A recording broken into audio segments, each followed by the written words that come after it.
Welcome to the fourth episode of the TST podcast. I have here today with me Ben and Jordan. Yet again, we have a lot to talk about, a lot of basketball that we're going to get into. The national championship for the March Madness tournament got done yesterday, got done last night, so we're obviously going to want to get into that. We have a lot to talk about NBA playoffs and just a whole lot to talk about as far as that goes.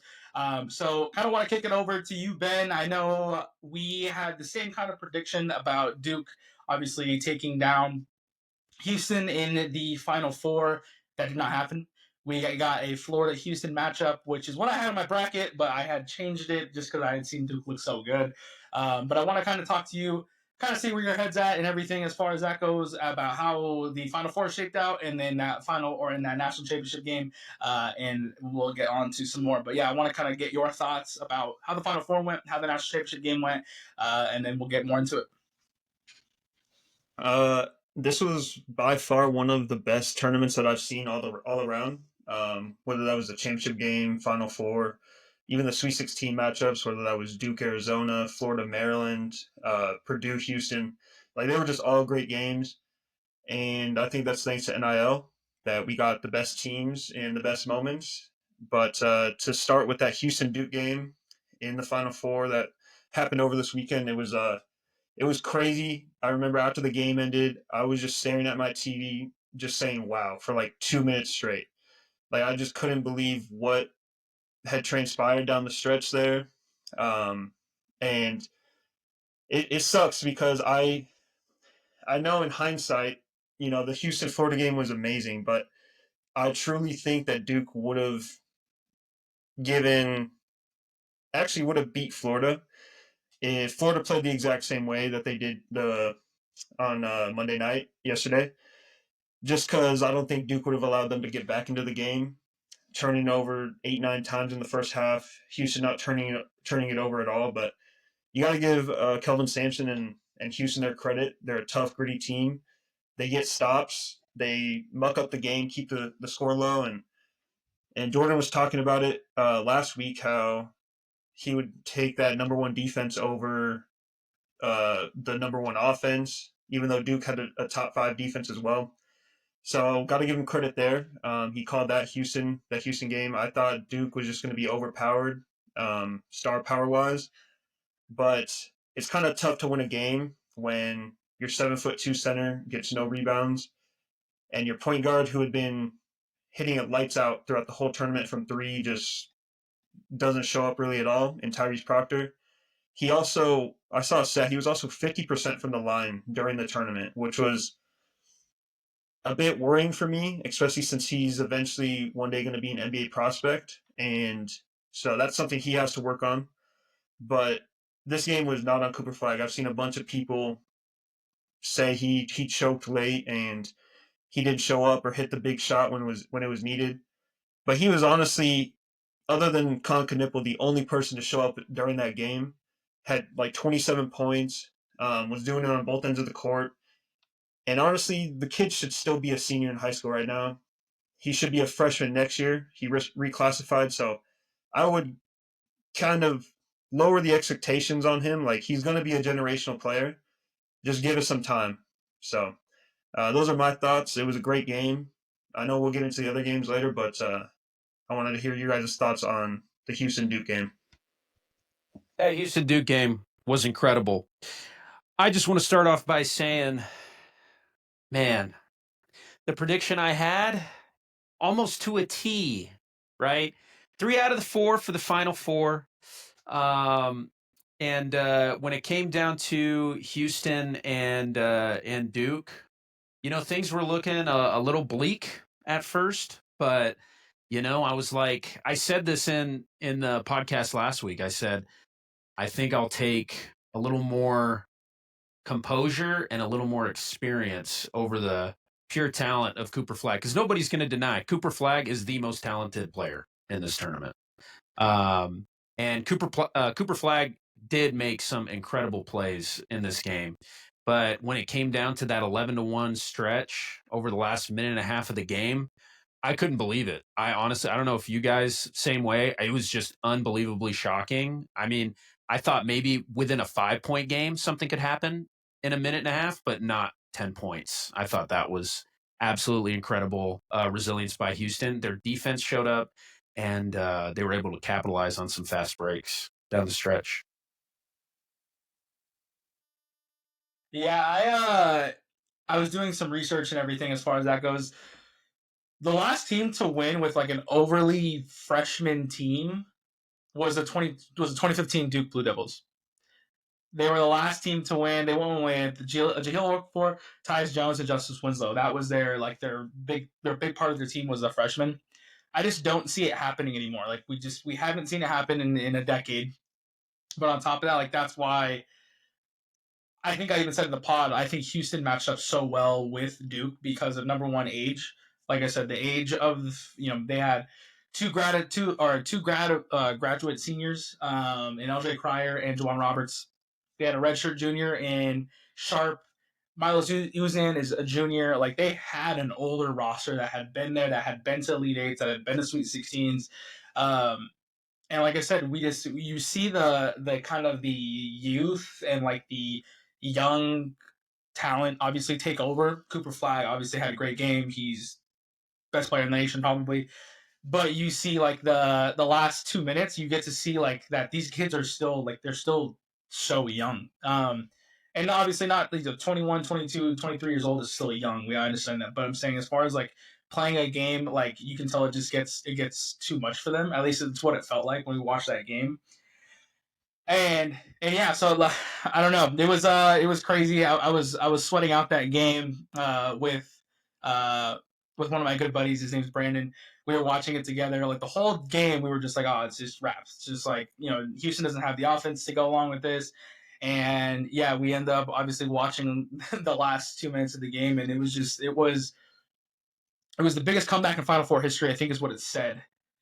I think it was, I think when they were down, 19 points at one point or something like that, or 14 points, whatever it was as far as that goes. It was something like that. And I'll have to figure that out fully. But yeah, it looks like the biggest comeback in Final Four history, but especially in that time frame. They were up 9 with 2 minutes and 11 seconds left. You just got to close those games out. And, like I said, they didn't. Houston obviously played their asses off. Their defense they just don't quit. Like I don't know if you guys have seen any of the videos of their practices. Have you guys seen their loose ball? I haven't. Yeah, they just dive all over the court and Yeah, they everywhere. literally like Kelvin Sampson will be in the middle of them and they'll start to the right or left. Like two players will start to the right or left of them. He'll literally just roll the ball and like the whole object of the drill is literally for these guys, whoever it is, to get the ball first. My bad, my dogs are going crazy. But they must have learned that from Lou Dort. Yeah, they literally it's like first one to get the ball, and then you literally just have to keep on going getting the ball. Like it's crazy. I'll send it to you, Jordan. But yeah, like those guys, like the grit, the IQ, the kind of just relentlessness that they had all game, and all tournament essentially. Like I said, it came out in that game. Then we can obviously get into the Duke, the Auburn Florida game, which was also, so good. They were down. Florida was down again at halftime. I think they were down 6, or 8 at halftime. I don't know what it was. I think it was 8 at halftime. Yeah, it was 8. That whole time, I was like, they're not coming back. Walter Clayton was literally doing whatever he could in his body to try and will them into a win. And yeah, man, you kind of thought it was gonna happen. I don't know what it was about Auburn. Like I wasn't. They didn't look good to me all tournament. I don't know what it is. I don't know what it was. Like I don't know. But Florida, especially like I said, for making the Final Four too. If you're yeah, I had picked Florida to win it all, and Colorado State, they were down. Texas Tech, they were down. Auburn, they were down. Like literally, like every single time, and those guys also had the same kind of same kind of thing like Houston. They just had that grit and like I said, that IQ and the resilience. They're older players, and so that comes out to play. And yeah, man, it was. And not saying that Auburn isn't old as well. Auburn's actually I think we talked about it last pod is one of the oldest teams ever in college history, but. Yeah, Florida just never quit. Down again at halftime against Houston. Yeah, in the championship game. Yeah, that talent That from championship Florida's game unreal was too. yeah. No, it's just they're and I think I even said in the pod like Houston's trio of guards matched up so well with Florida's trio of guards. Um, Yes. and if Richards didn't play as well as he did, or Richard didn't play as well as he did yesterday, like Florida probably gets blown out. Like Will Richard played had 18 points. He was the reason that they were staying in the first half with hitting all those threes. Yeah, man, it was a great game. I kind of want to get your guys' thoughts on it, and I'll kind of go on it because I think the whole story about Yeah. that game. Can But I just say this too?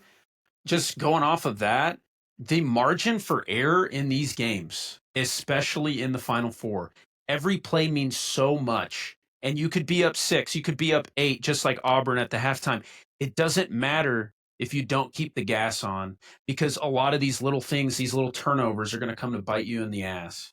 And so, especially if you look at this last game that we had, it was a 2-point game. What an insane ending to the actual championship game. Nobody shot well in this game. Nobody shot well at all. The defense was turned up on both sides, and it really came down to the last play of the game. Like every play mattered so much in these final four games, and you could see how badly each team wanted it. Um, so I mean, I'm just still in shock of how it went down. I picked Florida, but I didn't think it would go down like this in either of those games. Yeah, growing up playing basketball, I was always taught that basketball is just a game of runs. Like one team is going to go on a run, more, and especially when the teams are equal with talent or experience, which all four of these teams pretty much were. And I don't know. I just always had this feeling in both of those games that Florida played against Auburn and against Houston that like they were just bound to go on their run. Whether that was getting stops defensively because of Elijah Martin and Will Richard, or because of the shot making of Walter Clayton. They just like, and I had been saying it all tournament, like I don't trust any other guards other than Florida's guards more than them. And they had three of them that were just so dynamic on both ends of the court. And against Houston, they didn't even play that. I mean, at least two of them didn't. Like Elijah Martin, I think he went like, let me check. He went 2 for 10 from the field, 1 for 6 from three, had 7 points. We all know Walter Clayton didn't shoot that well. Started off really cold. I think he started off like 0 for 4 from the field and 0 for 4 from three. But he got it going late. Like he was just bound to get it going.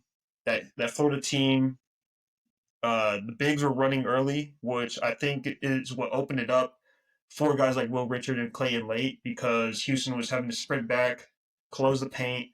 That was opening up wide open shots on the outside for Florida. But yeah, that Yeah. Auburn Florida game where Walter Clayton had 34. After that, I started calling him Walter Curry Jr. Like he was Yeah. the shots he was taking, not only making but just taking.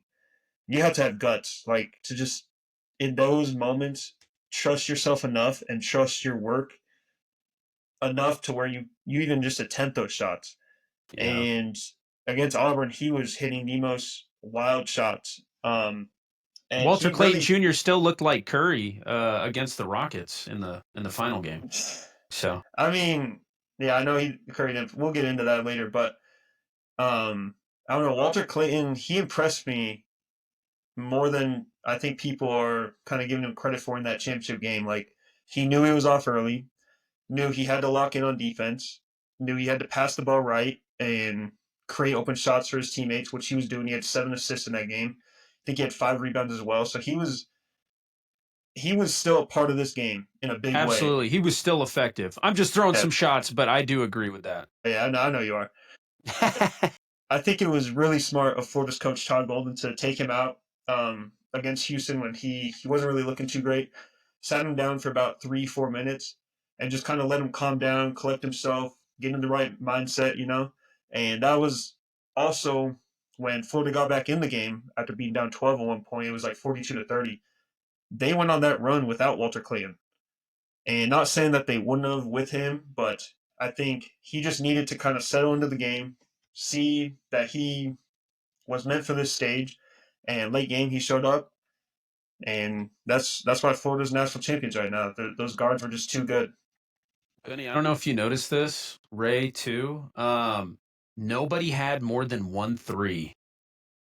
Besides on Florida, Will Richard, and then on Houston, it was LJ Cryer. Cryer. LJ Cryer. Yeah, nobody had more than one. Everybody was suffering. If you look at 24% overall for Houston from 3, and for Florida, 25%. So See, almost the that's what I same. wanted to say.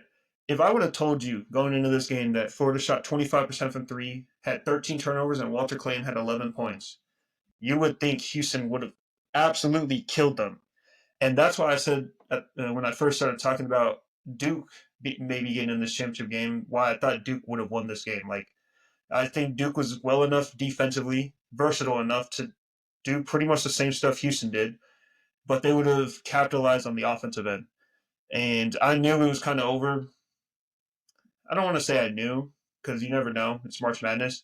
But I had a really good feeling Florida was going to win at halftime because they had like 8 or 9 turnovers at halftime. Houston had none. Houston was playing pretty much their best basketball of this tournament, and Florida was playing their worst. And it was only a 3-point game. And at that point, Houston had to be up 7, 8, up to 10 points, in my opinion, for them to win that game. Still, a lot I gotta talk about, and you gotta just hit on one of the points. Like the whole, I don't know. It's tough to say because like the whole like great offense beats great defense. Like, to be honest, like I thought Houston beat themselves this game. Like, I understand everything you just said, Ben, but like that point is like where I kind of go at it. Like, I think the turnover count at halftime was like 8-0. Like, if Houston was just a little bit better on offense, like this game should have been a blowout. Like, if we're completely like being honest, like Florida should have never been in this game, and it was because of the deficiency on offense. And Milos Uzan for Houston, he was their best offensive player all year. In the last 2 games of the year, he did not look good. Like, that's kind of what it came down to.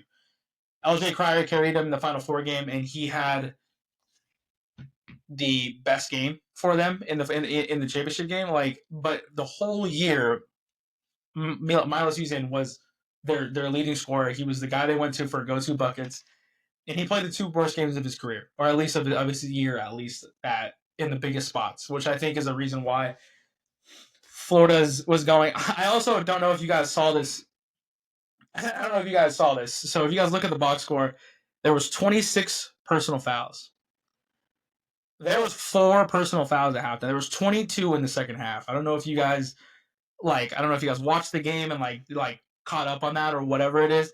Like, it got to the point where I don't even know what happened as far as like the officiating crew. Like, what got into them to like completely 180. It wasn't the officiating crew though.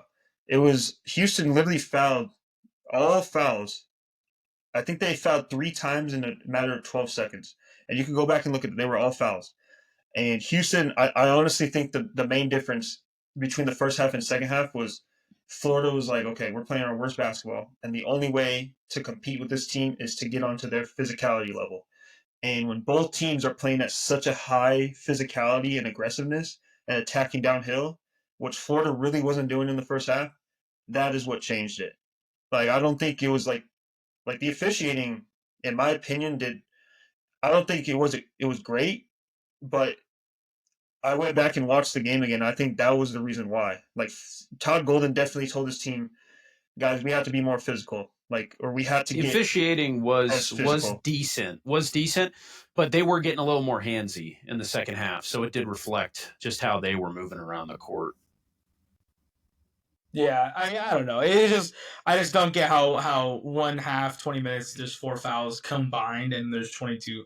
Like, I'm not saying that they weren't fouls, right? I'm just saying like the way it was officiated just like completely, I felt like just 180, and that could have thrown off everything. Like, I know Tugler fouled out. Um, Tugler fouled out. Javier Francis had 4 Francis, fouls. 4, Javier yeah. Francis had 4. Milos Houston had 4 or 3. LJ Cryer had 3. Like, it's just like Yeah. I'm not blaming it on that. Like, I understand. Like I said, I think the reason Houston lost is because of their deficiency on offense. Like, that was. And honestly, I just looked at Milos Uzan's whole tournament. He played awful this whole tournament. Like I don't know if you looked, Ben. I don't know if you saw, or He was Jordan. definitely their X factor. He had 7 against Gonzaga, 6 against Tennessee, 6 against Duke, and then 6. He scored like he's their leading scorer all year, and I they think got he's their past Purdue, second they got leading past scorer. Gonzaga, they got past Tennessee. No, he was their leading scorer this year. LJ Crier's their leading scorer. What By did a he lot. average this You're year? right. Yeah, LJ right. Crier's been their best player all year. But Miles Uzan, he was the X factor to me going into the championship game.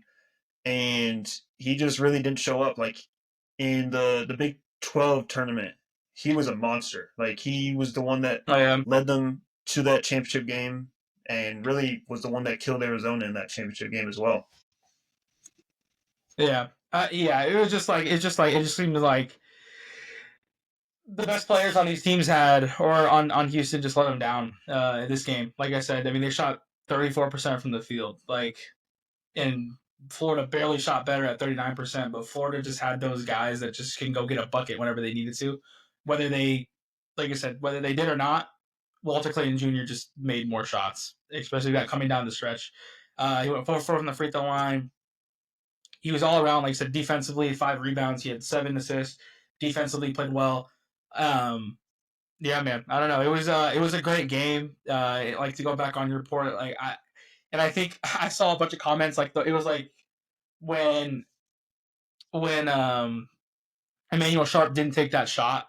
I saw like a bunch of the comments like the worst ending to the worst March Madness of all time. And it's just like I don't understand where people are coming from with this. Like I don't. I don't know. That's crazy. That was an incredible March Madness. I don't know. Like I said, I think everyone just roots for they root for the they root for the underdogs, root for the Cinderellas until they get beat by 30. Like that's just I think what it comes down to. They love the Cinderellas with the guys with receding hairlines at 22, and they got a jump shot, but they can't move around the court. Like come on. Yeah, so I mean, I don't know. It's tough to keep going, but yeah, I mean, like I said, I had Florida winning it all before, and then I changed my pick going into the Final Four. Like I thought Duke was. I mean, they had looked so good. I thought they were just going to take it, and yeah, I mean, I don't know. It was just it was a great Final Four though. Like I said, every game was good. There was no blowouts. There was no every game was close. Every game was. There were comebacks. There were there were top players. It was like I said. It was just something that was good for the game of basketball, at least in my opinion. And hey, we kind of go there, but yeah, to get kind of off of the college basketball, train and everything as far as that goes. I know we really wanted to get into the NBA playoff outlook and kind of how both the East Conference and the Western Conference are kind of shaping up right now. There's only, I think, a week left of the regular season, and there is between the 3 and the 8 seed 1 game in between, at least in the Western Conference. So Jordan, I kind of want to get you're a Thunder fan. Obviously, the Thunder are heavily ahead of even the 2nd seed, but I kind of want to get your thoughts and how the Western Conference is shaping out, and kind of how you think it is gonna finish shaping out as far as that goes with this last week of basketball coming through. Absolutely. So in the West, I mean the playoffs have already started for 3 through 8. 9 and 10 are pretty much solidified. So we know the Kings and the Mavs are going to be in the plan. They can't really do much about that. But Warriors, Clippers, Timberwolves, Grizzlies, Nuggets, Lakers, there's a lot going on there. And things are actually changing really quickly as we speak. It shows Warriors in the 8th seed right now. Is that correct? No, they're in the 7. 7 right now. They're in the 7, but if they win, they go up to the 5. Wow. Okay. If they win, they go up to the 5. They have the tiebreaker between Memphis, so they would overjump. Tiebreaker over the Nuggets, though? They do. No, they do. No, they don't. They don't. They don't. Oh, really? No, because Denver have won the last 9 games, so there's no chance they have the tiebreaker. Okay. So they would go up to the 5. They would go up to the 5 seed, and then they would go up to the 5. Memphis would go to the 6, and the Clippers would drop down to the 7.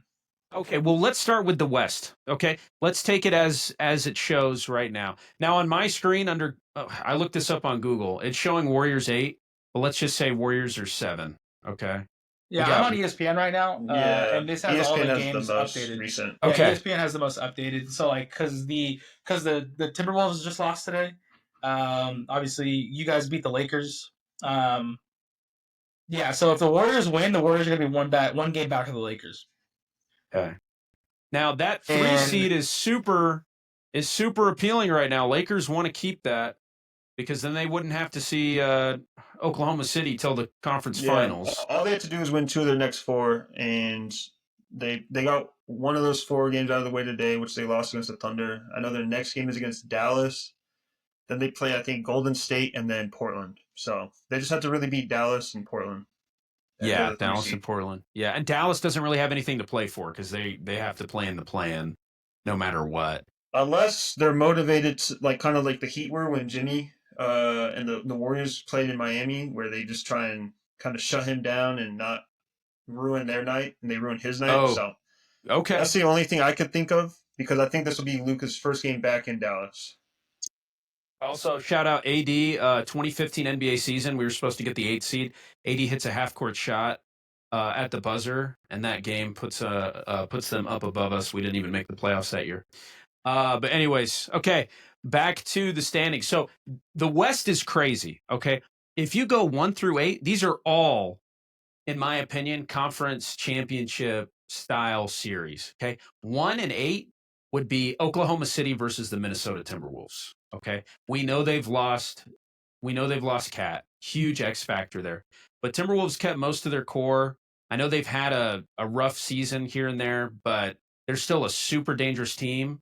Definitely one of the most dangerous 8-seeded teams that you're going to see, especially coming off that conference finals. And then 2-7, we've got Golden State and Houston Rockets. Golden State is also another really scary 7 seed going up against that 2. Can you guys hear me? You guys hear me? Oh, you guys froze for me. Rockets and Golden State, also really scary matchup right there. That's also conference championship style series right there. Rockets have kind of taken the path of Oklahoma City, merging with a lot of young players, really, really talented. Amen Thompson took a really big step this year. Jalen Green took a really big step this year. I would honestly still pick Golden State in this series just because of the addition of Jimmy Butler, how good they've been looking. Their defense, we know Draymond Green's the leading candidate for Defensive Player of the Year. And I think, I know the Golden State Warriors are getting a little bit older, but I still think they are pretty athletic and should give the Rockets a pretty good series. And then we've got 6-3, Lakers Clippers. And the Clippers they are coming together at the perfect time. James Harden looks like prime Harden right now. Jordan, to kind of stop you real quick, as a Warriors fan, out of the whole Western Conference, I think the Rockets are the worst matchup for the Warriors. You do. Do you think that's Yes. because of their speed? Do you think it's because of their youth, because they can get to they're so good in transition? Yeah, yes to everything. Their defense, obviously, but they also, and I'm not saying OKC is or the Lakers, but I also think like the aspect of Dylan Brooks, like Dylan Brooks, I understand he's just a 3-and-D guy, very good defensive player. He adds so much to the mental part of playing these teams. Like he adds like the no fear. And I'm not saying like OKC doesn't have like a Caruso that can go do the same thing, but like Caruso doesn't talk shit. Like Dylan Brooks like goes out there and it seems like he doesn't even want to play basketball. He's trying to like get in his your head. Yeah, it seems like his whole and Whole like time. and the reason why is because like I don't know if you guys watched the Lakers or not Lakers the Warriors Rockets game like 2 games ago, but like Sengun was getting in on it. Like Dylan Brooks like brings this like level of like animosity to the Rockets towards the Warriors because I think like I've never seen people hate Dylan Brooks. Like I'm talking about these big names, LeBron, Curry, KD. Like they actually don't like this dude. Like every time they play him, he tries to It's get not in their just on head the and like court. he actually he gets reactions out of them. Like it's not like it's not like, because sometimes he'll just like laugh. Like I know KD's really good at like just like you say something to him, he'll just like laugh in your face. But like Curry never gets animated. And on I think it was Saturday they played. Like I have never seen Curry get. I mean, he obviously gets animated sometimes if you're just just really grinding his gears. You can see, but he like Dylan Brooks was physically going out there and making it like his mission to absolutely disrupt Draymond, Jimmy, and Curry, and he did a great job of it. Like Curry had 3 points. Like, and I'm not saying like I said that maybe Thunder Is he maybe have a their? better Is he defense their? or Is he their whatever X it is, but factor? Ray, is he their X factor? I mean, I would say no because he's just their enforcer. I think every team has an enforcer. Like you look at Is the he their enforcer Draymond? for Is he their their glue guy? he's their Draymond. He's their Okay. Isaiah Stewart. Like like Isaiah Stewart. Have you ever seen that guy have an actual basketball highlight? Like I've never seen that man just like, oh my god, like here's this great Isaiah Stewart play. Like it's just always him fighting with the biggest names in the sport. Like it's what I've I seen him look see like a all the time. tank running over everybody in And sight. so, I'm gonna be honest. The Lakers getting small. The Lakers have the Warriors number. They've had the Warriors number ever since they got AD. And this is like obviously pre. They only played I think one game with Jimmy and AD. So who know who goes to say? But the Lakers ever since like whenever they've had that height advantage, they've always been the better team to the Warriors. I just want to say too, Ray. Now that you're small, like now that the Lakers are a small team with a way worse defense, I'm going to be completely honest with you. Like they hunted Luka. They literally went and got switches on Luka the whole game. If you guys watched, I think it was like last Thursday they played, and they won by like not 8 or 9, whatever it was. They were literally hunting Luka, and in the playoffs, every team's going to do the same exact thing. Like I watch all this Shannon Sharp, like like when he says like he makes his like some blah blah blah Lakers in 5.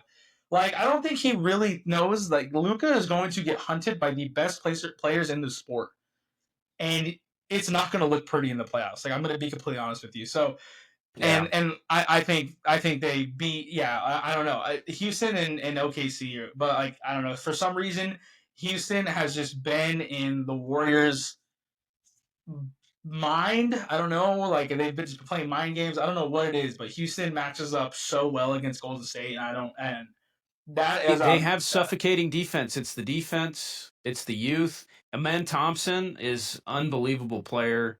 He's I don't everywhere. know if you watched the Amen Thompson. Yeah, the Amen Thompson highlights on guarding Curry when he had 3 points. I did He watch some of those. literally did not leave his side. Like he wouldn't let him get through screens. He wouldn't let him get ball handoffs. Nothing, bro. You just got some rough riders on that team. I mean, yeah, Tari Eason off the bench is another one of their rough riders. I think they present a big challenge for any team that they match up with in the West. I think personally that first round series, if you guys do match up with Houston, it goes 7. And it could go either way, but I think I would still give the edge to the Warriors, even though I know, especially going off of like recency bias, it was a rough look for Curry and in that game. And also on top of that, minus Steph Curry, minus Steve Kerr and Ty Lue, they have the third best coach in the conference. What, Ime?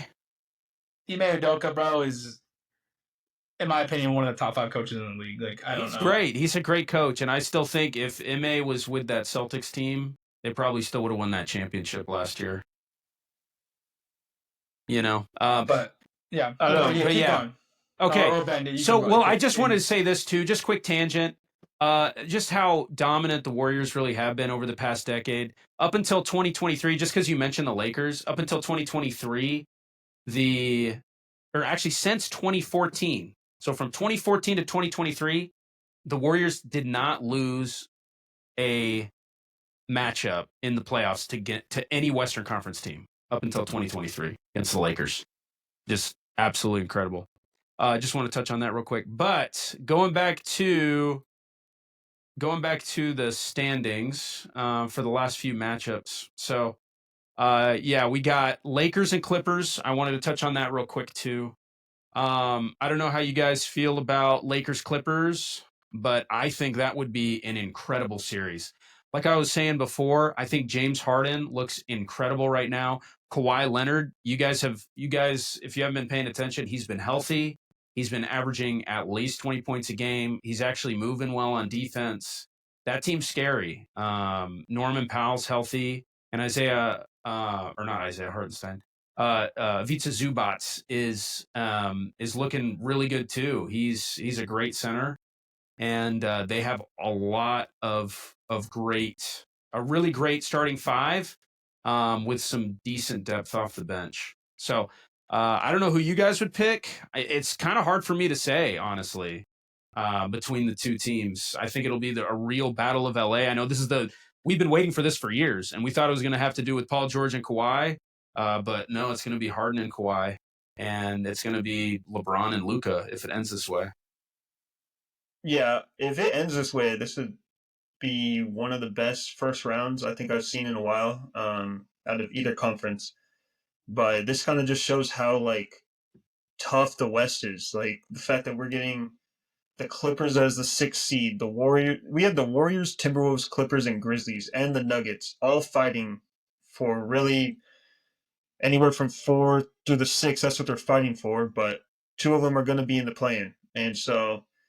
But I'm kind of backtracking here, going back to that Houston Golden State series. If that does happen, I don't know if I truly agree with Ray on Houston being the toughest matchup. Like out of the top four teams, other than Denver, of course we'll get into it later. You know, they just fired their coach. So really, I'm talking about the top three: OKC, Houston, and LA. I I would want to play Houston most out of any of those three. And I also don't really agree about the Luka on defense. Like, yeah, people are going to hunt him out on defense, but teams have been doing that his whole career, and he made the finals. You know, pretty much half injured last year. While teams were trying to get him on switches and trying to attack him. I just think, like, I don't take too much of the regular season into account because teams are totally different. Teams play totally different in the playoffs. And in the regular season, you're coming off back to backs. You're coming off of, injury riddled kind of weeks or so. And you're not really going to show all your cards in the regular season like you would in a 7-game series. Like that, like Luka made the finals with the Mavericks last year. Yes, they had Kyrie. Yes, they had pretty good solid pieces, but I truly think he has an even better number two this year. In my opinion, he has just as good, if not better, pieces around him. And JJ Redick is up there coaching wise. Like he's definitely a top 10 coach already. Like he's proven it this year. And he's gonna scheme stuff up for LeBron and Luka. Plus that defense it's lacked a little over the past couple of weeks, but when they first got Luka for the first I think 3 or 4 weeks, they were the number one rated defense in the league. So they've shown that they can be a very, very good defense. So if there was any of the three teams, if I was the Warriors that I'd want to play, it would definitely be Houston. Then it honestly, I truly look at the Lakers as a scarier team than even the Thunder. And that's no disrespect to them. I just think they have the experience. They have just as much talent, especially star power wise. And yeah, they may not be as deep. Like they're gonna have to stay healthy. That's the big caveat about this Lakers team. But Luka in the playoffs is just different, kind of like Jimmy. That's why I also trust the Warriors more than I would trust a team like Houston or a team like um, Memphis or the Clippers, like these, or even OKC, like even these younger teams. Like I trust the Warriors a lot more. So yeah, I would probably disagree on that. But then going into the Lakers Clippers game, a battle for LA would be amazing in the first round. You get to see Kawhi against LeBron. You get to see Harden against Luka, like kind of very similar styles of play right there. Both kind of like to slow it down, playing the half court, And create. we know Luka loves playing the Clippers. He does. He does. That's why I'm also not like Luka in the playoffs is just different. And you guys know me. He is proven. I don't really take the regular season too serious, or like I don't. That's not the end all be all for me because teams change drastically come playoff time. That's why I'm also not worried about the other night, Saturday night, where the Rockets and Warriors played. Like, Curry's not going to score 3 points. Jimmy's not going to only score 13 points. Like, Curry was a -4 in that game. Jimmy was a -18. Draymond was a -16 plus minus wise. And they lost by 10. They had Buddy Hield and Gary Payne come off the bench combined for 36. Like, that's also not going to happen. But I don't know. Like, I'm not a big believer in this Houston team, at least this year. They They have a lot to prove. Have they even won a playoff series? As this iteration Not of with the this Rockets? team. No, I don't know if they made the playoffs last year. I don't think they did. They didn't make the playoffs. That's my point. Like, I think they're going to have to go through growing the Rockets. pains. Yeah. Yeah, they did not make the playoffs last year, but this is why this is kind of similar to OKC last year. They're a young team. They're talented. They have a bunch of interesting pieces.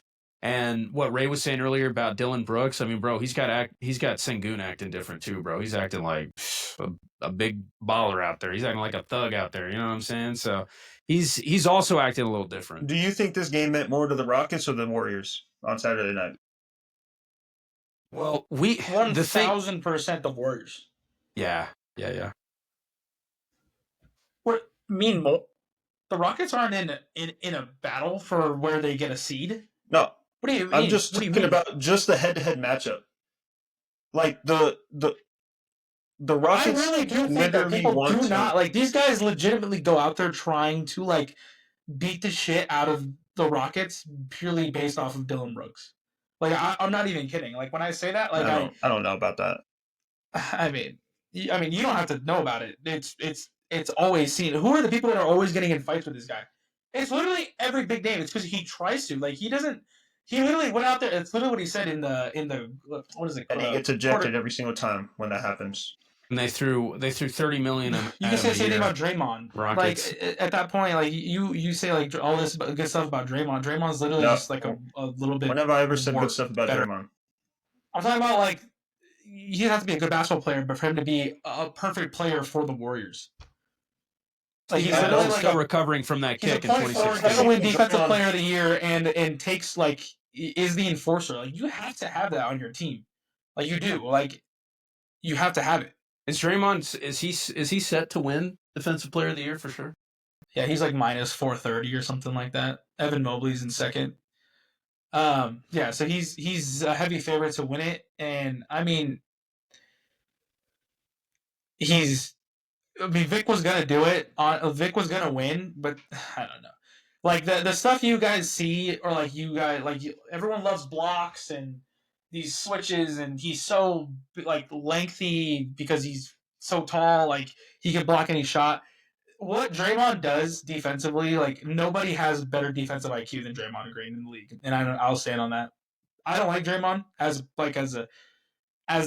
essentially as an annoying basketball player because like every time you see him, like he always just seems like he's trying to get in a fight or he's barking at the refs or whatever it is. Like, and I understand that, but like what that man does defensively is insane. I was gonna send you guys a video, but like what like goes unseen that people, and I know that's not brought into the whole like Defensive Player of the Year aspect, but I'm saying like how much better they have gotten with also adding Jimmy Butler. Like Draymond and Jimmy Butler together, like as a tandem on defense, can stop anybody in the league. Like, but that's why I trust the Warriors so much more than like a team like the Rockets. Like the Warriors enforcers on defense play with IQ. The Rockets enforcer plays with aggression. I think the Warriors are going to win that. I think the Warriors right now should be a top 2 favorite in the West. That's what I'm saying. They're my favorite. I'm not saying that the Houston is better than them. I'm saying as a Warriors fan, I do think like just like with coach, with personnel, with the youth that the Rockets have, which also could come back to bite you, just like how we talked about it in March Madness, like how youth can sometimes come back to bite you just because you're not like it's not something they're used to. First time they've been in the playoffs for most of them, other than like Fred VanVleet. I just think like Houston matches up with like kind of like a like an FU mentality. Like they have that, and you know the Thunder probably have it too. Like, oh, no one's better than us. Like we won 60. You know, they might win 68 games this year. Like we won 68 games for a reason. Like we're that good of a team. But like I don't know what it is. I don't know if it, and I also don't know if it's like Ime Udoka also giving that like. Because I don't know if you guys saw it, Ime walked out onto the court and was jawing with Steph. Like they were going at each other. Like they were going at each other. And like I said, I I think think that's it's a just bad like idea to do in the regular season, though. I'm not saying it isn't. Yeah, With and like I said, like yeah, we've seen the obviously the light the beam. You know when and I don't know.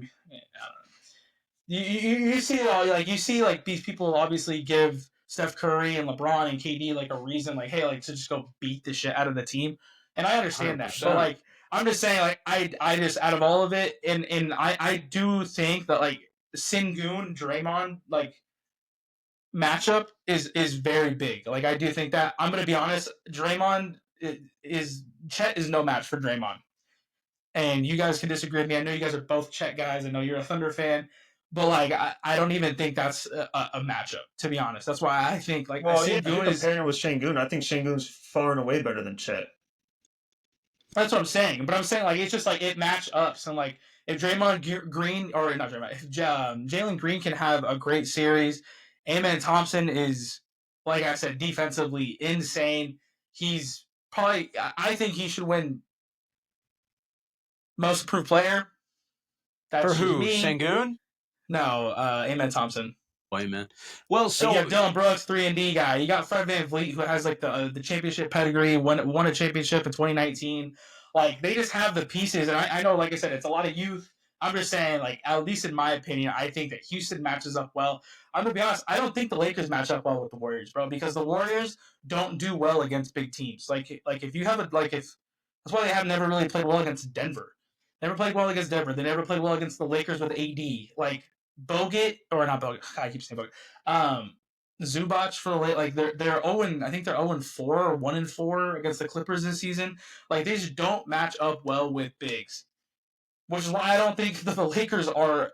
I think the Warriors are better than the Lakers. Then that's my opinion. But okay. two things like regular season, you can't go off of what happens because the Suns are 4-0 against the Clippers in the regular season. We can't go off of we have that's all we can go off of is what I'm saying. Like all these teams were shaken up last playoffs. Yes, we can. Like Well, you can go. we've You never go off seen- of it doesn't to a always happen that degree. way. we've never seen. Yeah, I get you're like oh we have and same thing. Like also this goes as a Warriors fan. It could go for like everyone's seen playoff Jimmy. Like your first concept was oh like we see Luka. He's so much different in the playoffs. I understand that. He's also never had a teammate like LeBron James. And like LeBron in the playoffs has always been a me guy. Like I am going to lead my team to the championship. I am going to lead. Like to be honest, I think the only way for the Lakers to keep doing like to get as far as they can go, it's going to be on the back of Luka. Like it is. And we're going to see if LeBron can do that. We're going to see if LeBron can like give him the reins and be like, all right, Luka, like you take us to where we need to go. Yeah, LeBron's Well, probably he's have to already be said in that. too. Yeah. I understand. Yeah, saying it and doing it are completely different things. Like LeBron has always, and he's still that guy. Like he scored 35 3 nights ago. Like he's still there. Like he's still a top player in the league. And for him, like ego's a thing. It's human nature to have an ego and think you're the best player in the world. He probably does still think that. LeBron probably does still think that. And if there's a day where LeBron or where Luka doesn't have it, LeBron has to just flip it into gear. And that's where I'm saying like. Same thing with Steph Curry. Like, if Jimmy sees Steph isn't having that day, like Jimmy needs to be able to step it up. We've seen these players, Luka, Jimmy. We've seen these players like that. They could go and carry their team to the finals. We've seen it. We saw it last year. We saw it 3 years ago or 2 years ago with 3 years ago with the Heat going and playing the Nuggets in the finals. Like they could carry, but they were the focal point and only the focal point. Like Kyrie was a perfect 2 yet last year for Luka. Now like it's like who's gonna be the one in the playoffs? Like last year, even Kyrie knew I'm the 2. Is LeBron gonna be like I'm the 2? And I understand Ben. He said that he will give him the reins, but it's a lot easier said than done. And we're gonna have to see. Like I said, but so we've seen LeBron already do this before. In Miami, he was giving up the ball, kicking it out to Ray Allen, letting D Wade go when he was hot. In Cleveland, he let Kyrie cook, had 42 points in a game 6 that forced a game 7. Yes, LeBron also had 42. But why can't Luka do the same thing that Kyrie did? Like, this is LeBron's best teammate that he's had. And LeBron has had crazy good teammates. But like the reason back to the Rockets point, like if your main chance of winning and only chance of winning is by getting underneath the skin of Steph or getting in a fight and trying to mess up their mental, if that's the only way you could win, I can't trust you. The Lakers could go out there and legitimately put up an 80 combined piece between LeBron and Luka and win a game. You're bringing up 2013 and 2016, and you're bringing up I'm talking about. That's also another good point because saying, LeBron is now 40. You don't think now he's like, okay, I'm 40 years old. Back then I was 32, 34. Like, yes, I could. In his mind, he's like, okay, I could definitely take over a game and be the absolute number one. Now he's like, all right, I'm 40. I have to let some of the rain go, hand it over to Luka. Like, he knows this. He's a smart enough player. Do you really think it's going to be that easy for LeBron to do? Like, that's what I'm saying. Like, because he's already done it before. I've seen it. No chance. I think I agree with Benny on this. LeBron still can do that. Shot versus Kyrie had 42 points in the game. I'm saying okay, Ben, I understand that. Cool. They had to go out and do that. Is what I'm saying. Like, Kyrie the shot in 2016. Ray Allen the shot in 2012? 2013. 2013. So those are shots. Those are individual shots. MJ, the pass to Kerr, like you let Kerr take the little midi. Like there's cool. I understand. There's plays in these careers. I understand that give them what they are, but I'm talking about as far as like was LeBron not the best team on the Cavs? Was LeBron not the best team on the Heat or the best player? Was LeBron not the best player on the Cavs? Or was he not the best player on the Heat? No, he was. That's what I'm saying. Like, I understand. I think everyone's going to say Luka's probably the better player right now just because of age. But you also have to think, like, he's also never had a player a player of that caliber. Like, you had Kevin Love, you had Chris Bosh, you had Dwayne Wade. Kyrie was, still playing okay defense. He's also never had a player that doesn't play defense. Like, I'm talking about be his second fiddle. AD. Like, all of his second and third best players have always been great defensive, other than Kyrie, have been great defensive players. Luka is not a great defensive player, and I do not think the Lakers are a great defensive team. Like, I don't think that at all. And in a series, let's say they play the Warriors, Jackson Hayes is unplayable. He's going to be unplayable. That is my concern, too. Luka doesn't have a lob threat like he did in Dallas. He doesn't have a Gafford. He doesn't have a Lively. And Hayes is hasn't looked the same without it. Like, when you have three guys coming at you and the assists, numbers are just, he has 13 assists this game, 9 assists that game, 14 assists this game. It's because of that lob threat that he had. And he also, the problem is I also think he gets very frustrated when he's trying to guard these players like Steph, or these fast guards like Jalen Green or Shea, and he's trying to guard them because they get switched out, and they get blown by, and they have no rim protection because Jackson Hayes is going to be unplayable. Like he had the rim protection with Derek Lively, he had the rim protection with Daniel Gafford. Like he had that to where like if they blew by him, he had like a wall of protection on defense, and he doesn't have that anymore. And I think that does get frustrating for him. Like I'm not one of the best players in the league. I don't understand how his mental is. And he's probably never been a defensive first guy. Like he'll never be. He probably never has been. Crazy. Like, that has to get to your mental. Like I'm talking about Luka, like being like, everyone's gonna be hunting me because they are. Number one. Number two, if I do get blown by, like it's barbecue chicken. It's just, dude. It's gonna be. He's never been a good defensive player. I understand that. In the playoffs, he's going to have to play big. What I'm saying is with the Mavs, he had the people there. The Mavericks last year were littered with 3-and-D guys. Or rim stoppers. Or like rim protectors. PJ Washington was huge last year. PJ Washington, you had Derrick Jones Jr. Like they had the people there to help out on defense. And I'm not saying like you have Vando, you have Dorian Finney-Smith. I understand that, but how many minutes are Dorian Finney-Smith and Vando going to get in the playoffs? Like realistically, They're going to have to get a lot Well, because you think Jackson Hayes is because unplayable? Yeah, they're gonna have to they're play going to him. have to get a lot. that's what I'm saying. Like I'm saying, and if not, like let's say Jackson Hayes isn't unplayable, and that they still keep trotting him out there when they have to play a I'll give him credit Sengun too because Jackson or Hayes a has played better than Jokic. I thought. He has played better than I thought. Yeah, your life gets easier when you have Luka. But I'm saying in the playoffs, like is Jackson Hayes going to be that guy? Like no one knows. But I'm saying we have this little sample size of the past, I don't know, 2 months, 3 months of the Jimmy trade and the Luka trade and Houston with Fred VanVleet being healthy and OKC, like I said. So like Ben's like, oh, I don't go off for the regular season. Well, like none of these teams were like this last year. So and in their actual last year in their predicaments, it was a whole different. Even look at like teams like the Timberwolves, right? Like they look a lot different with Julius Randle than they do with Cat, and that's in my opinion. Like that is because I think I think Cat's a way better defender, and I think he adds a way better. He's shooting 46% from three this year. Cat is like that's insane. And so that's what I'm saying. Like these teams all look different than they did last year, other than OKC and Houston. And Houston was at that point really really young, and they were like I said they were just getting some feet under them, but I don't know. Like I said, all these teams have shaken up. All these players have shaken up. Like, the only team that looks the same is, I guess, Denver. Denver and OKC, if you want to put it like that.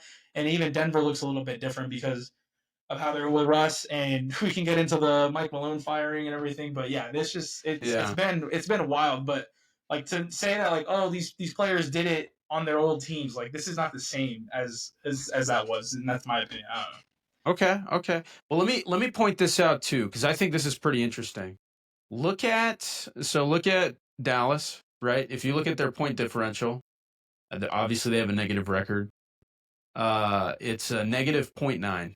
Okay, then you get to Sacramento. They're one game under 500. They're a plus 0.5. And then the Timberwolves are the 8th seed, but they're a plus 4.5. So their point differential per game is actually still really solid. They just happen to be in the 8th seed right now. But if you look at the Lakers all the way at number 3, look at that point differential, 1.1. Their margin of victories this season has been so close. So close. I mean, But over the course of a season, like for the Timberwolves, right? Julius Randle missed a ton of games, so their record is probably a lot better. Their plus minus is probably a lot better. for sure. Luka, it was a mid-season trade. Like this wasn't the full team, the full year. 100%. And honestly, I think before the AD trade, they were negative differential wise. The Warriors have a plus 2.9. Like No, Lakers did go on a big run, and it did start with AD. But it's just interesting how like they are 17 games over 500, and their points per game versus their opponent's points per game is literally 1.1. It's just interesting. It could mean nothing, but also it's really really small margin. I just think that's something to look at. And I know it's a regular season, but again, for those big like ESPN, TNT games, those nationally televised games when it's the big teams. I mean, teams play harder. They don't play like it's the playoffs, but they play harder for sure. yeah, I mean it's difficult. Like I get what Ray's saying. Like these teams are all different looking wise, but for me, I trust a team that has two of the top three IQ players in the league on one team and already a top 10 coach. Like I could see the point of trusting a team more like Houston, right? Because of their coaching and because of how they've been playing. If you were comparing to the Lakers and the Lakers had like a bottom 10 coach, like they just didn't have the right person leading the charge. But I do think JJ's for surely a top 10 coach in this league already in his first year. I agree. And now that's probably my biggest concern only is JJ and his experience come playoff time and if he's going to make the right decisions, make right adjustments throughout the series, make tough decisions like whether that's changing the starting lineup or switching who has the ball a little bit more between Luka and LeBron or trying to evenly distribute it between them. But what's your biggest question mark, Benny, for OKC and Houston? Because you were saying, hey, like you've got guys with the Lakers, with the Warriors, and even the Clippers that like have been there. They've done that. Experience and star power. I don't Okay. know if I fully trust J-Dub and Chet yet. And then the Okay. Rockets That's what I was have not wondering. won a series at all. Like the biggest reason why I don't trust, like I was telling you guys earlier, the Thunder and Cavs to go on a championship run. Not saying that they can't make the finals or can't go to the Western Conference Finals because they're talented enough to. It's just I can't see a team, even the Rockets too, that haven't won a playoff series, or the Thunder and Cavs who have only won one in 1 year, go from that to winning 4 straight 7-game series. That is my Yeah, only that's question fair. about them. We've That's seen fair. LeBron and Luka do it. Now, yes, they weren't together, but we've seen Jimmy and Steph do it. Yes, they weren't together, but we've seen these guys do it, and now they are together. Like So it's more their secondary stars showing up when maybe the first star is kind of needs to defer a little bit in those yeah, rough mainly times, that. or if they're sitting on the bench. So like if J Dub's running the offense, right?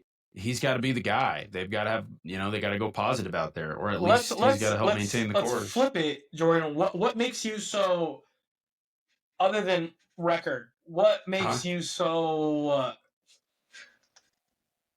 confident in the Thunder?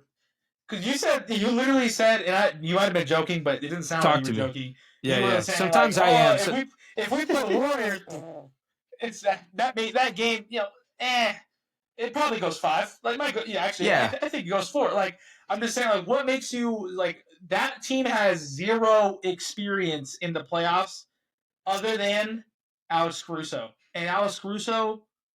I don't think, if I'm not mistaken, I don't think he was on any of the Lakers teams that went on a big run. No, he They was. got He No, LeBron. he was. He won a they won the championship with them, championship. Yep. Oh, but he was so really Yeah, he just was a a but go-to big guy. was he not big getting a part lot of that but championship he team. wasn't getting a lot of playing time though, was he?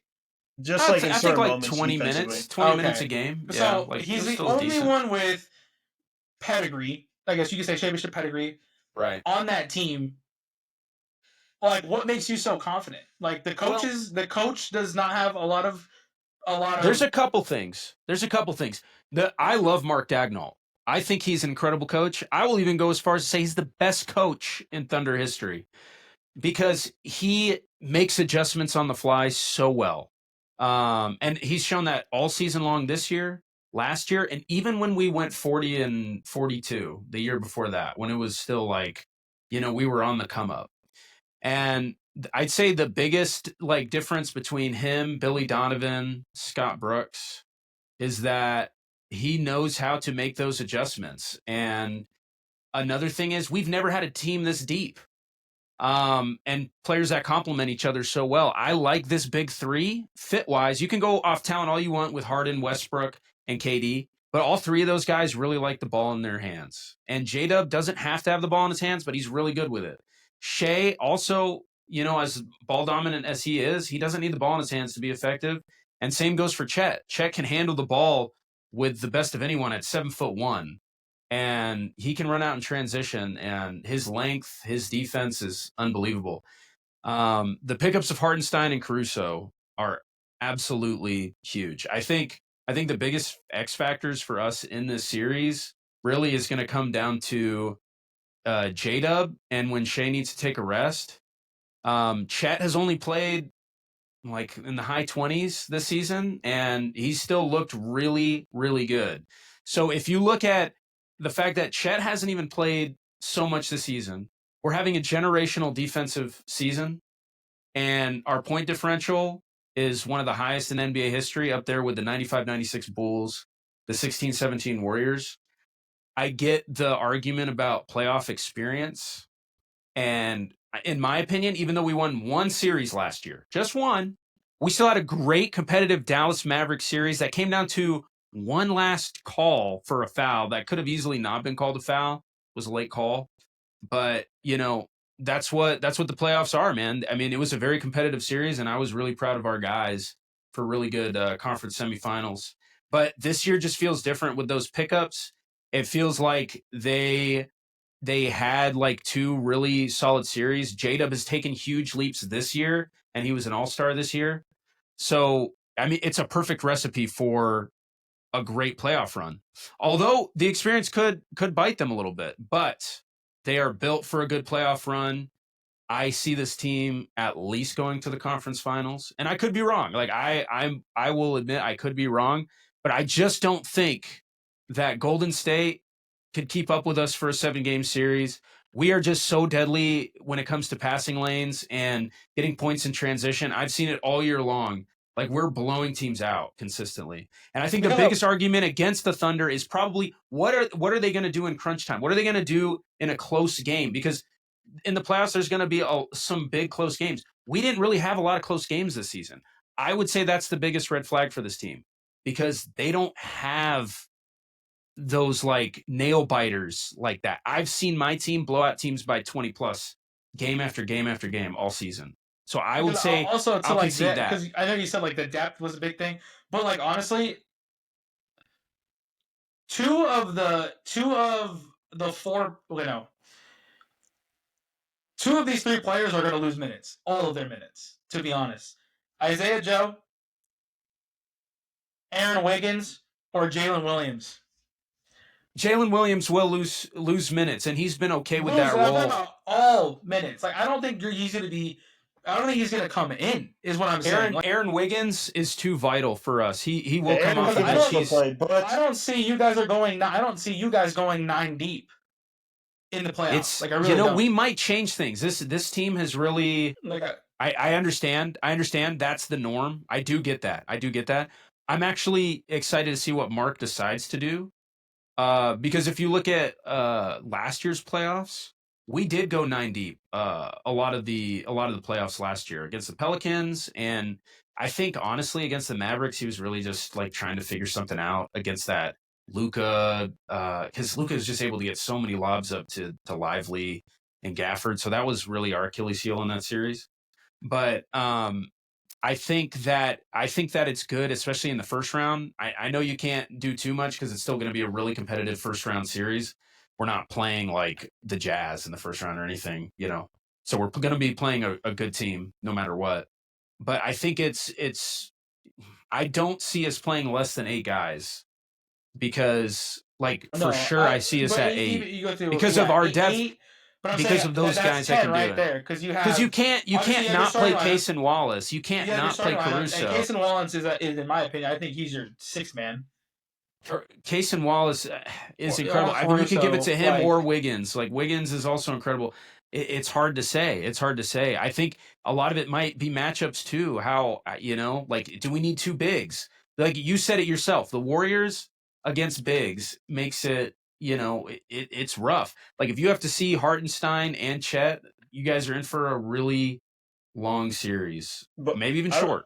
I don't know if you guys remember when I told you guys I didn't think. You guys definitely remember when I said Caruso should be starting over Hartenstein, and yes, one of my main points also was come playoff time. Historically, championship teams only play around 7 to 8 deep. And the 3 people that I see coming off the bench with the starting lineup with your iteration right now would be Wiggins, Wallace, and Caruso. Those are the only 3 that I fully trust getting double-digit minutes in a 7-game series. So it's like, I don't really trust Jalen Williams. And if you start Hartenstein at the 5, you're going to have to try and balance the minutes and kind of take Hartenstein off, move Chet to the center, and then when Chet comes out, move Hartenstein in. It would just be easier if you were just used to that, had the starting 5 that was defensively better. You have Chet at the 5, J-Dub at the 4, Caruso at the 3, and then you have Hartenstein coming off the bench, being one of those 3 guys with Wallace and Wiggins. And so Wallace, Wiggins, and Hartenstein for you. That's how you. That's who I would go with, unless I'm playing a team like. I'm trying to think who plays like the Cavs. If you guys somehow ran into the Cavs in the finals, then yes, you most likely have to put Hartenstein in. Chet. And that's where you're talking about like the matchups. Yes, but like a team like the Celtics or a team like the Warriors or a team even like the Rockets, honestly, I'm not saying you guys won't be successful with that lineup, but I think you guys would be more successful with the problem is Hartenstein coming off the bench. Just absolutely destroy Chet. It would do the same thing to Hartenstein. No, I don't know if I agree with that, Ray. I think Sengun is incredible, that's a wild but take. But No, it's Chet's not. defense has been Chet is really a much good. better. We all know Chet is a much better defender than Hartenstein. Chet and I'll give Bro. flowers to Hartenstein because he has been And great. you don't have to have Chet defense. on a guy like Eamon Thompson. Like I think that they match up better if you have Chet on Şengün and J-Dub on Eamon. Chet would be on. Or Caruso on Eamon and a J-Dub on a Dylan Brooks to kind of save energy on defense. Yeah, sometimes though Dylan Brooks hit those little like one-handed. Because it would be threes. Eamon or Dylan Brooks as at the 4 for the Rockets. It's no one else. You're not putting Jalen Green, Şengün, or Fred VanVleet there. Like, I legit think Şengün would absolutely cook. He would do the same to Hartenstein, so Chet, it doesn't matter at that yeah, point. but like I'm talking about like size-wise.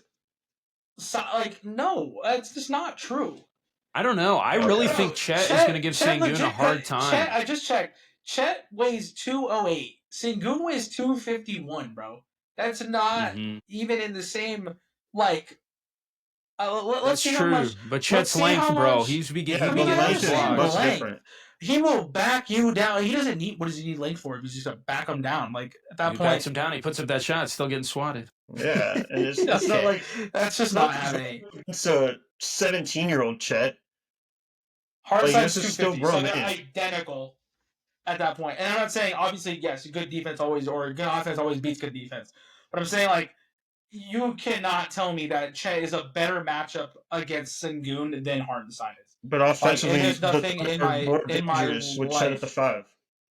That's honestly what makes the Celtics so scary, is they have 5 people that can space the floor. And it gives space to absolutely anyone, whether it's Jaylen Brown or Tatum. Şengün doesn't shoot threes. What are you talking about? They don't have to be spaced out. I said offensively. The Thunder are much more dangerous with Chet at the 5. That was my point. Just look at the Celtics. That's why I trust them the most.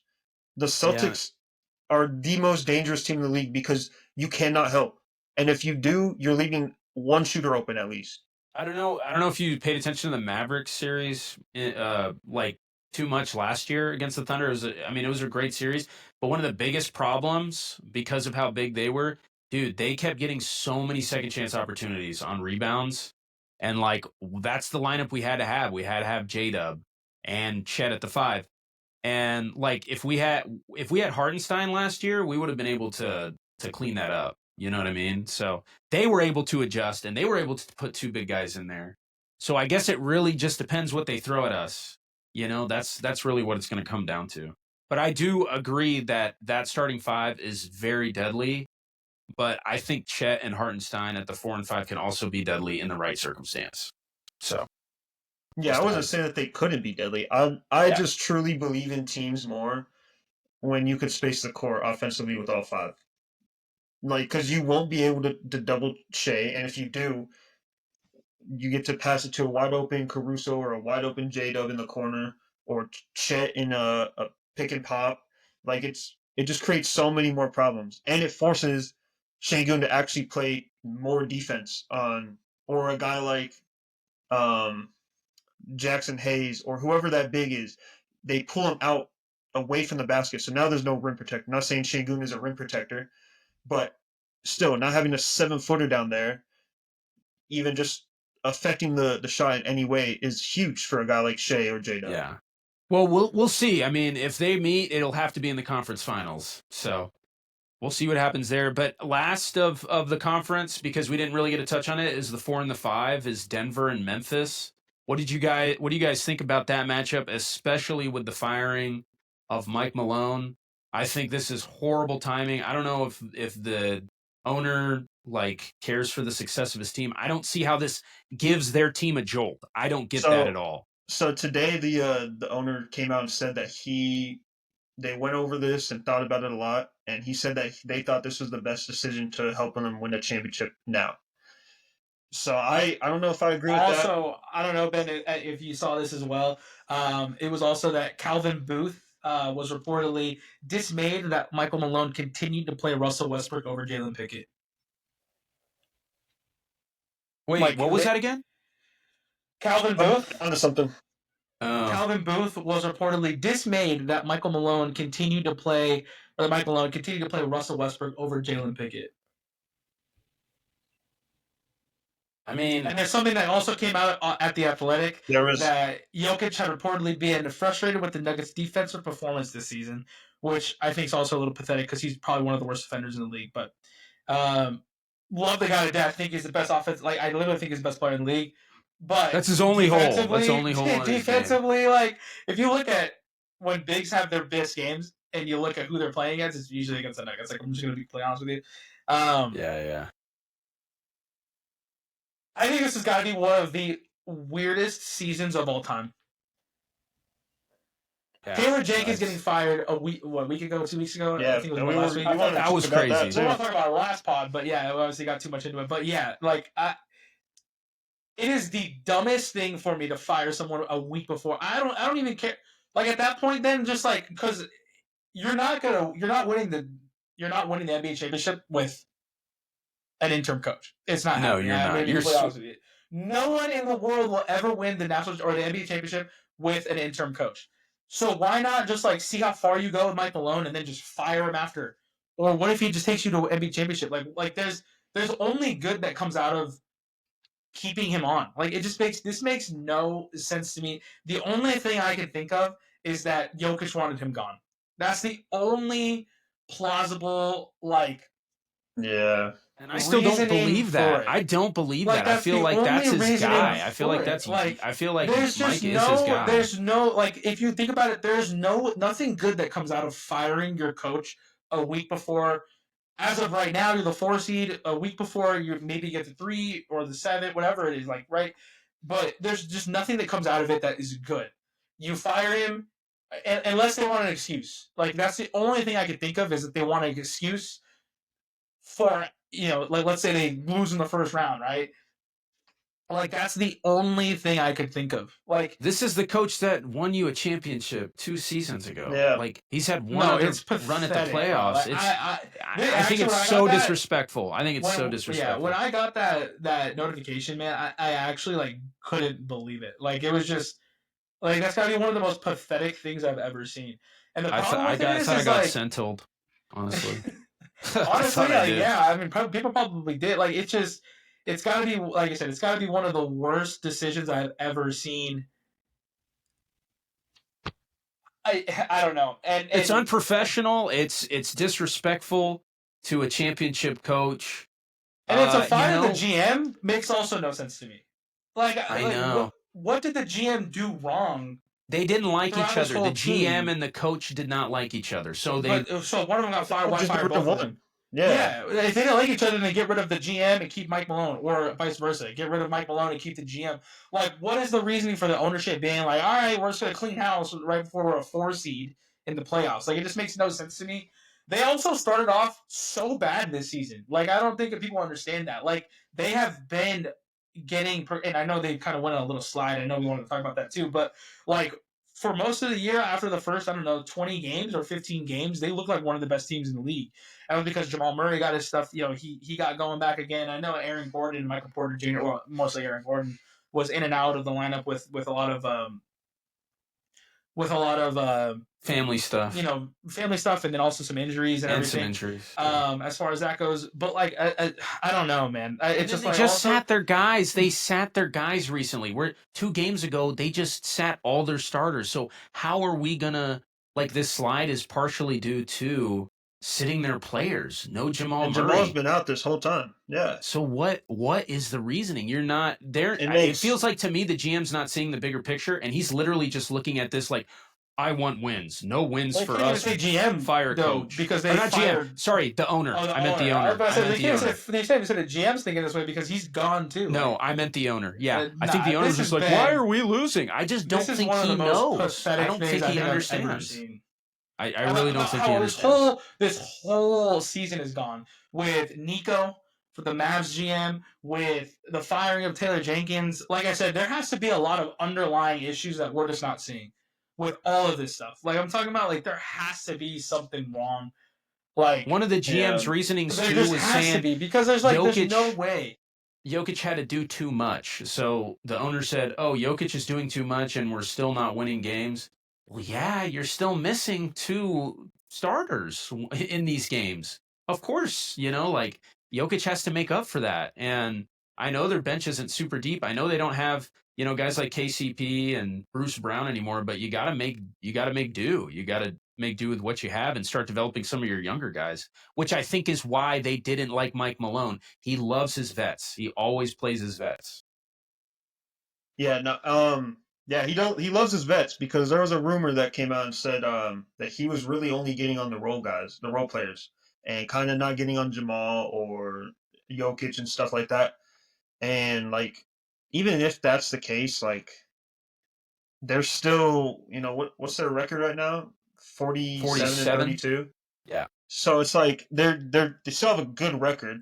They're 15 games above 500, and they it's crazy to me because it's like, even if this were to happen a month before the season ended, it would be crazy to me. Kind of like the Taylor Jenkins thing. But 3 games left in the season, and you get rid of him. At that point, just ride it out with him. If you really hate him that much, get rid of him in the offseason. And then, yeah, like this, it's been a trend lately over the past couple years. Like in 2020, Frank Vogel won a championship with the Lakers, and in a matter of 2 years, he got fired. Mike Budenholzer won a championship with the Bucks, and in a matter of 2 years, got fired. This also Now goes Mike to Malone. see, though, like. So where's the loyalty to sound the? bad. I just don't it's gonna get sound it. bad. I understand the loyalty aspect of it, but like, I think we also have to maybe start looking at these coaches being carried by the talent they have. But And, what? like, we're being completely honest. But Mike Malone is a good coach. I'm not saying he's not. And I also saw a take. It says, "Look out to see Mike Malone being the predecessor to Coach Pop." Yeah, San they Antonio. rode, bro. The Spurs. That's perfect. The Spurs rode with Pop through really rough times, through great times of winning. Why can't we have like that? I said, I think it is a little different. Like, I think you get to see a lot of things. Like, right, I think you get to see like Frank Vogel after they win that championship not look like a great team. And I'm not saying because since the Lakers lost, the like, GM decided to trade their players after AD was injured in 2021. That's not on Frank. But also, a coach is only as good as his players. Yeah, exactly. True. I think Baker, to a degree, yes. or not Baker staff. Ben, who's your guys' coach again? Coaching does not mean as much in the NBA as it does in the NFL. Like, Coach Bud, like, I understand the loyalty aspect of it, but like, I don't think Coach Bud was ever that good of a coach. And it's getting proved. Like, and you can blame Bradley Beal. You can blame the players as much as, like, I love, first things first, I love Nick Wright. We watched them. Me and Ben watched them like religiously. He had a take today that says, "Where Russ goes, guys usually lose their jobs." I think that's one of the worst takes I think I've ever heard in my life. I mean, it's been factual, though. How are you blaming a seventh man role player? Like, please, like, how are you blaming him? He lost you 1 game. He's played very good this season. How are you? He lost they do have game. a winning record. I will say, I could see if they're 500. I could see if they're 39 and 39. That's completely different than being 15 games above 500 and him playing very, very well. Like, I know everyone's going to talk about that game that he is probably, and I'm not a Russ lover, but I'm also not, like, the slander for Russ is a little crazy to me. But, like, that game, I forgot who they played. Like, he lost in the game. Like, there's it's cut and dry. But that's what you get with Russ. That's what you get with Russ. And I thought, I still think Russ in the past 10 years is leading the league in clutch shots, which is, that's what Russ does. But then also games he'll just, it'll be the worst. It'll feel like the worst defeat ever. But the fact that other than when he was on the Thunder and like Wizards, I guess, why is he taking those clutch shots? Like, that would be my main question. And I don't know. I think he puts a certain type of pressure because he was a former MVP. I forgot. Oh, it was on a TikTok live. I was watching it. It was Highland or Bones Highland, right? He was on TikTok live talking about Russ and how Ty Lue, who we all think is one of the top coaches in the league, started taking minutes away from Russ because I believe Russ he hasn't really led to winning over the past handful of years. Like, he just hasn't. And as Ty Lue was taking minutes away from him, Russ started to become kind of more not for the team as much. Like he was talking about how he was going to walk into the locker room with his top 75 jacket that he earned, which, yes, he's a great player. I'm not taking that away from him. He had great seasons, but he hasn't led to winning. And I think that's why coaches. They're not on the same level. LeBron and Russ. Why aren't we saying the same thing for LeBron? At least LeBron has led to winning, though. That's the only difference. That is the only difference. I'll say this about Westbrook, because I'm a big Westbrook fan, but it's hard to watch Westbrook play sometimes. Like he will make you the happiest guy ever, but he will also rip your heart out with just how he plays, because he makes some boneheaded plays. Like that's just who he's been his whole career. But he's had playoff success. He's been to the finals. He's been to the conference finals multiple times. But yes, recently I will concede, this decade of basketball, ever since 2020, I mean, the most he's had was with the Rockets in the bubble, and they went to the second round, and that's pretty much it. And you also can't say that he hasn't played with talent too. I mean, other than Washington, of course, and when KD left OKC, but he's played with Harden, he's played with LeBron and AD. Now he's played with Jokic, he played with James Harden and Kawhi. At some point, I think we just had to look at the one caveat. This is the problem I have. This is the problem I have with the take that you are giving. He's not. You are. It's crazy. The slander. Russ slander is insane. No, not this firing, but all the other ones, yes. Because at this point, how old is he? Who is 35, 30. I think he's 36. Frank Vogel. Are you kidding me?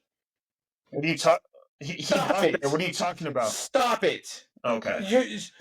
How does Frank Vogel in Phoenix work, Ben? Please just tell me how Frank Vogel in Phoenix work. I'm saying, sometimes we have to look at these coaches, and maybe they're just not good coaches. Frank Vogel won a championship. He also had LeBron and AD that year were the best duo by far in 2020. Obviously, the season got cut off. I mean, Frank Vogel was the only one to make this Suns team look good. Oh, okay. Then why not keep him? Then why not keep him is what I'm saying. Russell's not the Suns. Well, it has to do with team success, too, with coaches. Okay, the decision happens. That's one firing. Okay. Name another firing. But, okay. Frank Vogel still might be the Lakers coach. Frank Vogel might still be the Lakers coach today. They had to change the coach there, too. We did, yeah. Where? Well, OKC had to change their coach. But that's not because of Westbrook. That was after the trade. 9 years of Russell Westbrook is what I'm saying. That was 2 seasons after, because he wanted a winning cult. He wanted to be part of a winning team. It was after KD left. Okay, yeah, but I'm saying they were together for 5-6 years before that actually happened. I'm saying it's actually pathetic. And even then, that was back when I was a 7th grader. I'm 26 years old now. This is insanity. He's got even if you want to blame Frank Vogel's firing on Russell Westbrook, cool. I blame Rob Pelinka actually more than anything. That team was not set up for success at all. They traded KCP. LeBron and KD or LeBron and Russ will never. Also, Tony quit after the 2020 season with Russ, so it's been multiple coaches. We've seen a pattern here. I don't know why we have to see a pattern over a course of a decade, him not lead to winning over a course of a decade, and then we are just not putting him. He's an MVP. Why are we not judging him like an MVP? That is my whole point. He won the MVP back when Obama was in office. My God. What are we talking about here? LeBron. What are you talking about? Stop it, bro. Stop. You stop. We literally just had this conversation saying that Jokic. We just had this conversation saying Jokic is the best player in the league every single year. He's not going to win MVP every single year because LeBron was the best player in the league for 10 straight years. You can't give him MVP 10 straight years. It will never happen. And I'm also sure Wizards every year he played. So it's been 4 or 5 different coaches with Russ. So I'm sorry. Yeah, that take is it's got to be one of the worst. He just things hasn't I've led to heard. winning.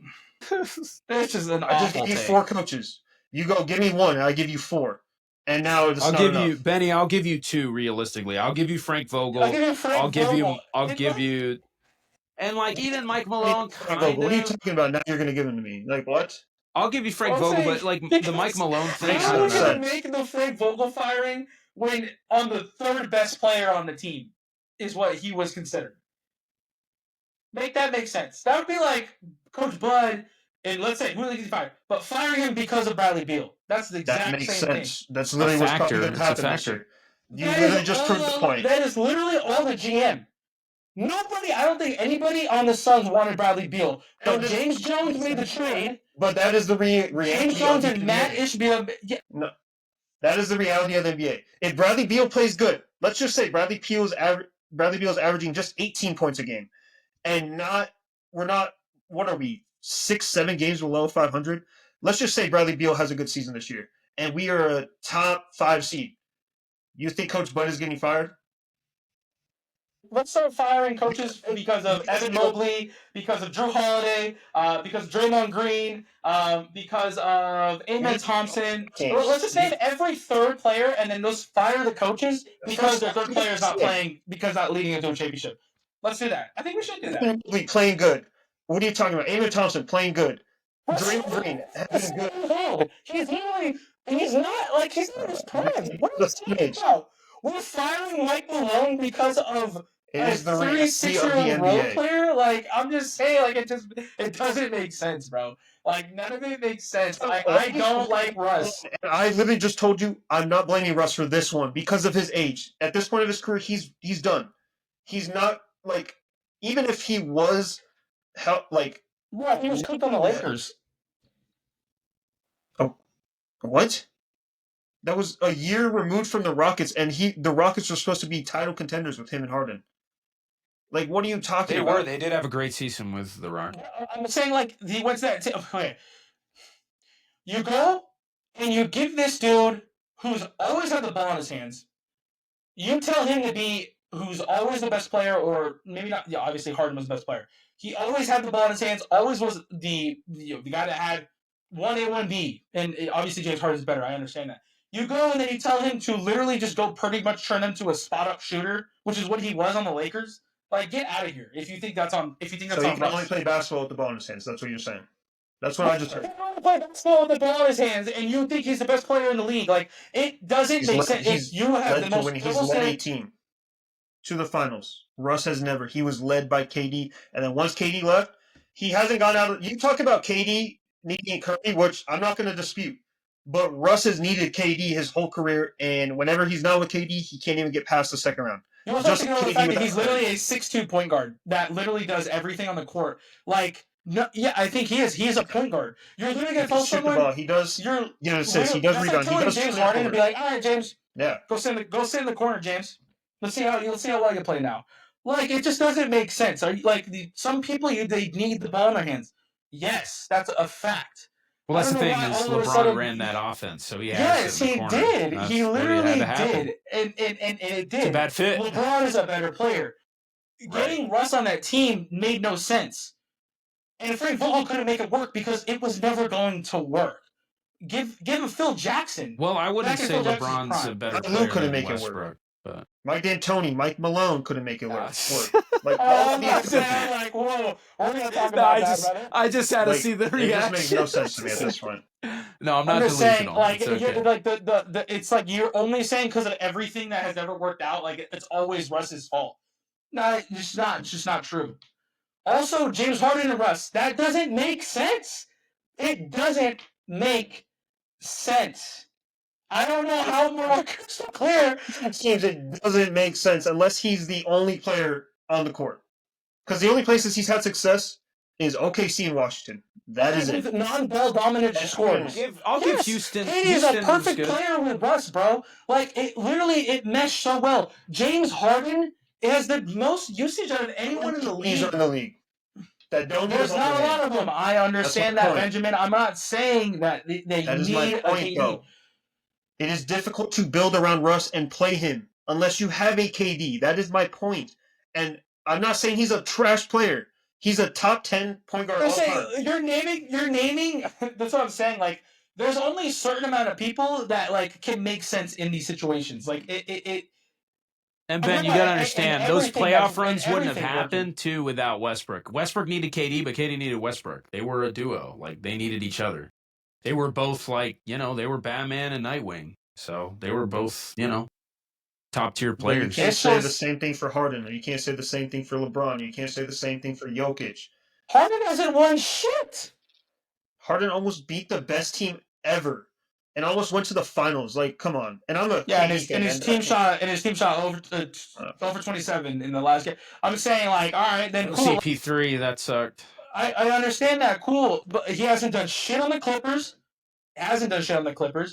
Didn't work out on the Nets. Like what are we like? Didn't work out on the Sixers. Like, how many? Like, it's like, you don't talk about that for Harden though. Like, Harden had one good season. I understand that. Great. So you think Russ is better than Harden? He said no. Or even I'm not anywhere saying near. that. But I'm saying the double standards that hate on Russ. Not right now. Crazy. Russ is not better than double standards that hate on Russ is crazy. On Russ. It's just stating the facts. It is. It's not, because you can say the same thing about James Harden, and you give Harden his flowers all the time. As a scorer, yes. Like, what are you talking about? I would, if I'm building a team, I would much rather have James Harden leading my team than Russ. You're crazy if you would rather have Russ over Harden. I also think the same thing. I think the same thing. Cool. I agree. James Harden's a better all-around player. He's been a better, I guess not all-around. I guess probably a better rebounder. Maybe even a better passer. Russ is. But, no, like, you can't not a better passer. Okay, fine. Jesus Christ. He's barely worse than James Harden. Jesus Christ. Let's go off of you. It's not even close, honestly. Because this is unbelievable, man. As many turnovers. It's unbelievable to have arguments. No, okay. I'm telling you, bro. It's insane. I mean, I'm just stating facts here. He's hated Russ since the Bush administration, and it'll never go away. So at that point, yeah, like, it's just keep calling it hate, I guess. It is hate, bro. You're blaming them for firing Frank Vogel. Like, it's insane. Like, LeBron has gotten 7 coaches fired, but yeah, it's all LeBron. If Harden had LeBron, like, you're talking about bringing up Harden. Could you imagine if he had LeBron and AD on one team? If they didn't have success, it would be because of Harden. LeBron and AD are the better players all around. And on that team, Harden would be the 3rd best player, most likely, unless he was in his absolute prime. We maybe got to see him with a better duo in Brooklyn, and that didn't work out. Trust me. So I'm tired of all the bullshit. Like, I'm tired of all it's just a lot of what ifs. Like, it's a lot of what ifs with you, and it always has been. You just hate on players. Like, that's all it is. He was the 3rd best player. He was the 3rd best player in Brooklyn, and they fired the coach because it was unsuccessful. Like. Or maybe because Steve Nash wasn't a good coach. Like, you have to also think about it. Like, it's like, I'm not saying Mike Malone was a great coach. We don't know if Mike Malone was a great coach. But you also have to, like, eventual champions without Kyrie. Had a vaccine the whole year. Like that's what I'm saying. Here's another what if. Here's another here's another one out of you. Like, that's what I'm saying. Yeah, let's talk about the 2 times they got they got swept in the final, or they got swept in the playoffs. They're not what ifs if we know what would have happened. Like, what are you talking about?